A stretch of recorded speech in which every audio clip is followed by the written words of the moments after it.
If you were to travel back to ancient times and want to get rich, first go to the beach and collect a bucket of water.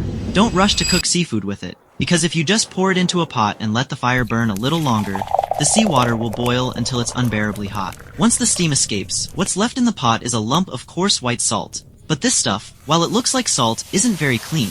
It contains not only mud and sand, but also some insoluble substances that are unsuitable for consumption. So the first step is to give it a bath. Pour out the coarse salt and add clean water to it, allowing the real salt to dissolve back into the water. At this point, there's still mud and sand in the water. Next, pick up a stick, stir it, and shake it. Those impurities that are insoluble in water will be helpless.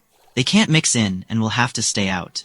Then, lay down a layer of gauze and slowly filter out the brine. You'll see that what's collected at the bottom is the brine, and what's left on top is the impurities that shouldn't be ingested. At this point, you'll have a bowl of brine full of impurities, but that's not all. Some impurities are clever. They don't settle or need filtering, but dissolve directly in the water, pretending to be clear. This is where the ruthless character from the stove comes in. Wood ash. Pour the wood ash into a clay pot, add water, stir, and let it sit for a while. Then take the top layer of wood ash water and slowly pour it into the brine. Soon the once calm brine will start to change. Clumps of white flocculent matter will rise to the surface. After these white sediments slowly settle to the bottom, filter out the top layer.